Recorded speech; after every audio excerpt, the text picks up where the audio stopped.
J'ai soif de t'adorer, t'adorer, Seigneur. J'ai soif de t'adorer, le privilège que tu me donnes, c'est de t'adorer, le privilège que tu me donnes, c'est de t'adorer. T'élever, mon Dieu, j'ai soif de t'élever, papa. T'élever, Seigneur, j'ai soif de t'élever, le privilège que tu me donnes, c'est de t'élever, le privilège que tu me donnes, c'est de t'élever, le privilège que tu me donnes, c'est de t'élever, le privilège que tu me donnes, c'est de t'élever. Oui, mon Dieu, mon roi. Oui, t'adorer, Seigneur.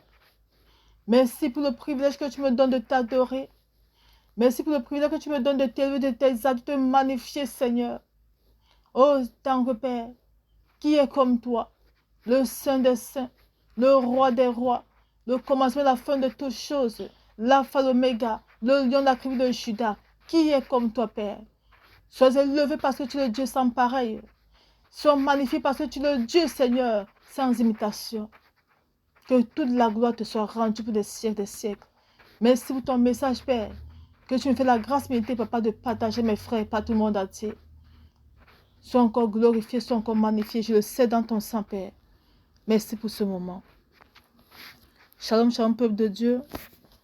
Oui, je suis votre sœur Marjolie. Je viens encore partager avec vous le message du Seigneur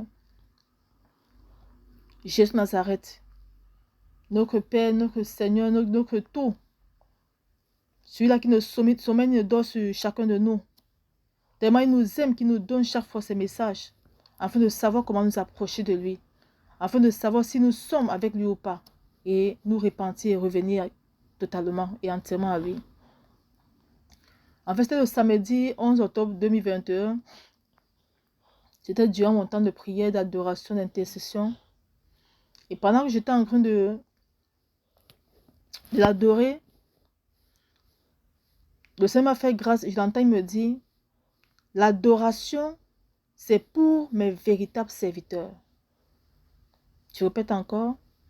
Jésus de Nazareth dit, peuple de Dieu, que l'adoration, c'est pour ses véritables serviteurs.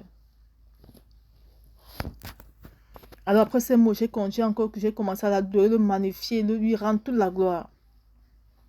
La parole de Dieu déclare dans Jean 4, verset 23, mais l'heure vient, et elle est déjà venue, où les vrais adorateurs adoreront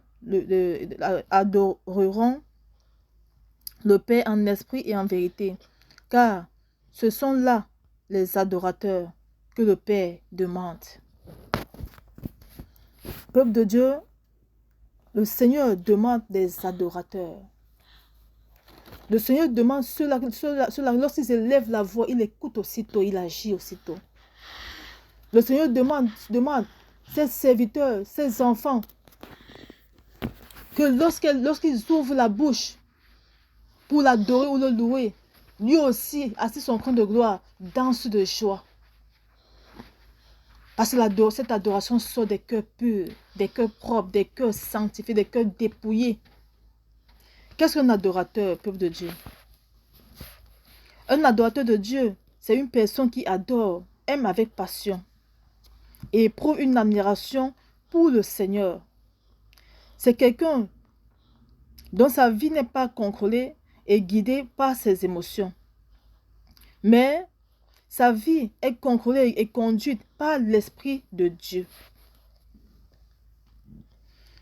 Voilà la définition d'un adorateur, peuple de Dieu. Il y en a encore plein d'autres.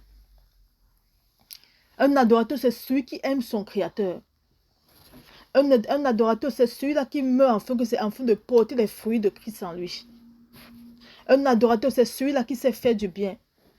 Un adorateur, c'est celui-là qui a tous les fruits de Christ en lui. C'est celui-là qui se répand continuellement. C'est celui-là qui se dépouille, qui se sanctifie. C'est celui-là qui marche selon la volonté de Dieu. C'est celui-là qui médite la parole de Dieu et qui marche exactement comme la parole le recommande.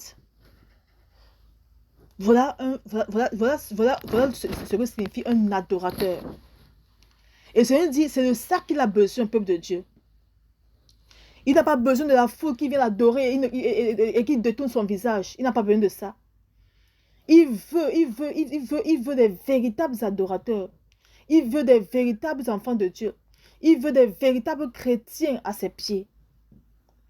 Il veut ces adorateurs que lorsqu'il prie, le Père écoute, il agit.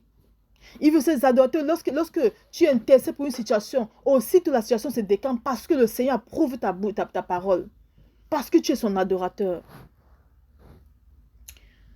Dieu veut que le peuple de Dieu, que nous quittons la dimension de simples croyants, de simples chrétiens, pour être des véritables adorateurs.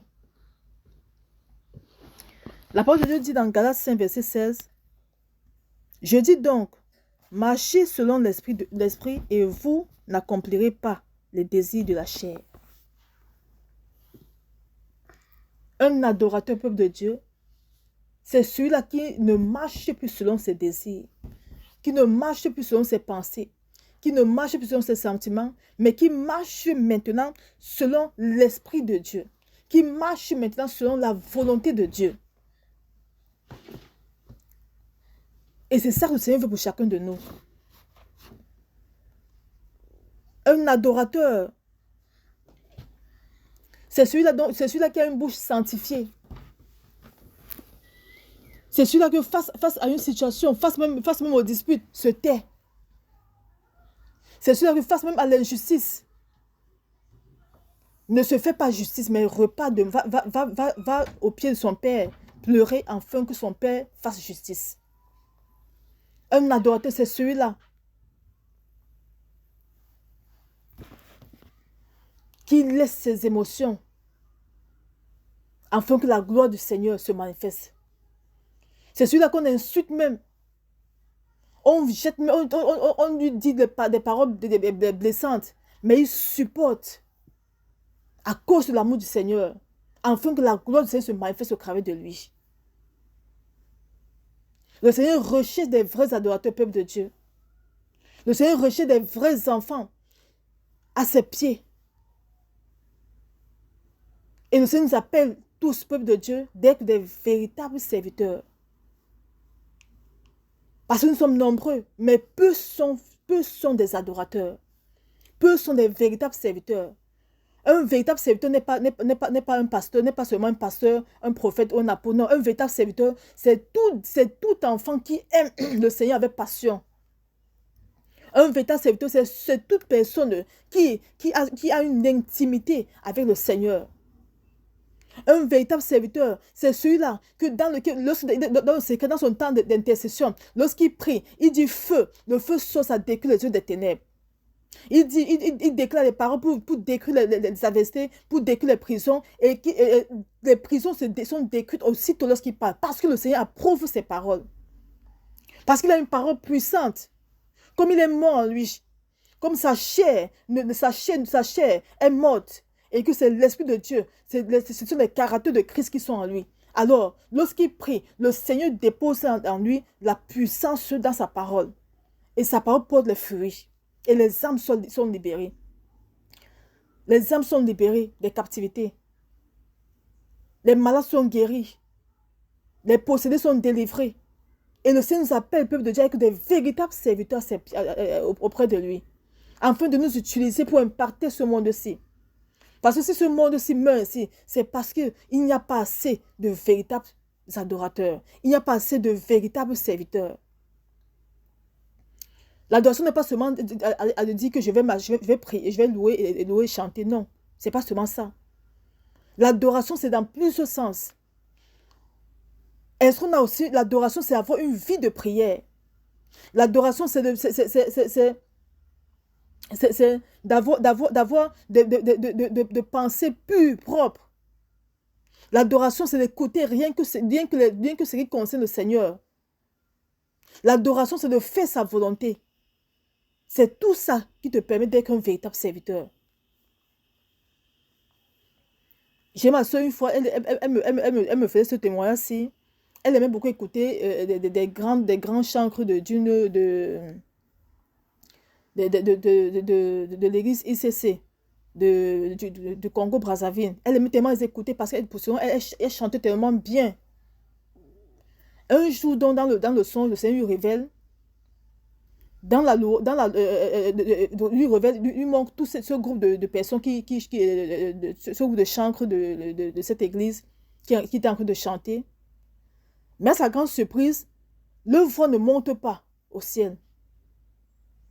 Et à côté d'elle, il y avait un petit garçon qui était en train de louer.